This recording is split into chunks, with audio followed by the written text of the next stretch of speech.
In here, well, Americans are going to be and already are forced to comply by October 1st, 2020. If you do not comply, well, that means no entry for you. And the bills and legislation were passed in 2005. What am I talking about? Well, many of you probably already heard about this, but I want to bring it back up because I think it's a very critical point that we are at in our society today. I am talking about the real ID. Now, if you've gone to the DMV lately, you may have gotten a notice or some kind of new requirement stating that you cannot fly, nor can you, well, enter any federal buildings if you don't comply with the new federal national ID called a real ID. For those of you who may not know what the real ID is, I'm going to throw up the resolution here on the screen, but this was passed again in 2005, and it's called the Real ID Act, House Resolution 1268, and it's titled Improved Security for Driver's License and Personal ID Cards. Now, this requires you, when you go into the DMVs, to submit your name, your phone number, your address, stuff that you would submit for a driver's license. However, it takes it a step further, and it asks for proof of residency, your birth certificate, and your Social Security card. Additionally, this will include facial recognition technology. It reads, subject each person applying for a driver's license or ID card to mandatory facial image capture.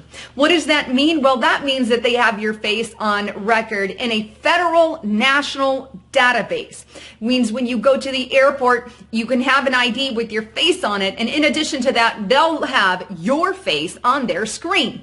That is what facial ID recognition technology is. They have your face scanned, and now they have the ability to find you in a crowd. That is the purpose of the Real ID, to get all your information on a federalized, nationalized database. And this is what the government has done.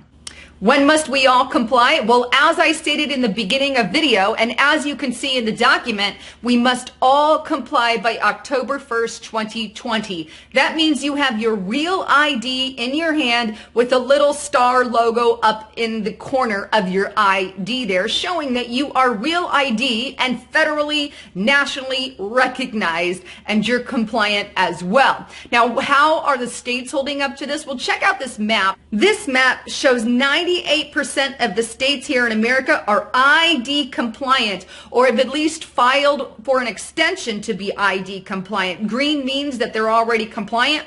Yellow means that they've actually filed for that extension. Now, this is all part of the United Nations agenda. This is why they're implementing this thing, because according to Article 16.9, everyone in the world needs to have an identification card by 2030, as you can see there.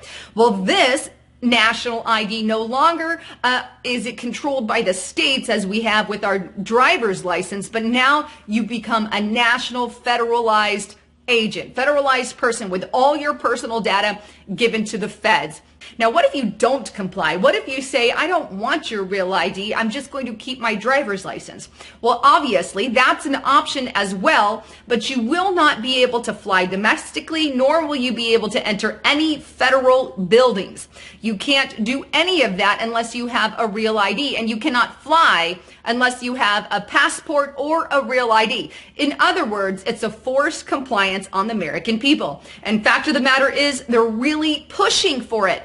Check out this report here from news10.com, put out July 2018. DMV encouraging New Yorkers to get the real ID. K5 News, July 2018. Washington driver's license change to comply with real ID. Daily Press, June 2018. Virginia DMV introduces new real ID credentials. The Chronicle, July 2018, Ohio requires new ID by 2020. Golden State Newspaper, June 2018, all California driver's license must upgrade to the new real ID. Doesn't this kind of remind you of something? You see your papers? I don't think I have them on me. In that case, we'll have to ask you to come along. Wait, it's possible that, yes. Here we are. These papers expired 3 weeks ago. You'll have to come along. Halt! Halt! please. Let me see your papers. You know, here's what I find interesting about the Real ID, that the entire purpose that they pushed this in the first place was around September 11. They said we didn't want more terrorists and we wanted to better weed out terrorists from our country. So let's get a nationalized database, because let's be frank, that's what it is, and make every American comply with their social security numbers, face recognition technology, so we can get that. But here's the thing that they don't say is, if you want to vote, you don't need a real ID. Kind of a catch-22, right? Because if you were trying to get away from voter fraud and it really had anything to do with September 11th and, well, our voting system, then wouldn't they make voting part of Real ID compliant? No. You can still vote having your typical way of voting. You don't even have to support or have your Real ID. The real motive here then shows me that it's 100% control. What's next? Checkpoints? The government's now putting a national ID card together and they want checkpoints. We will be carrying our papers, and they have recommended there'll be checkpoints throughout the country. Isn't that what Nazi Germany did, that everybody in America was against? Checkpoints, papers, please. May I see your papers? It seems that checkpoints just might be step 2 in this entire process.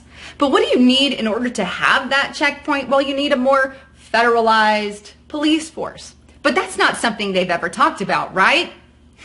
Check out this report. It goes all the way back to 2015. The first one's here, USA Today. Reynolds wants a lawless police force. Federalize it. WND News 2016, Obama's federalization of police grows nationwide. Real News right now, Trump announces plan to federalize American police department. Now, I love Trump to death. I may not agree with everything in this particular one. I just don't agree with.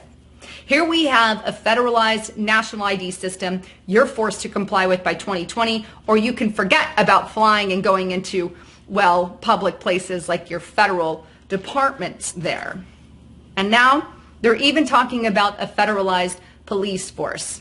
This is removing so much power from the states and giving it over to federal. There has to be an equal amount of power in both branches. You can't give everything over to the feds, because then absolute power corrupts. Absolutely. I'm a huge supporter. I believe we need government. We do, absolutely. I don't believe in really big government, but I believe in equal forms of power to the state and to the federal. But this is just simply not going to happen when you federalize everything.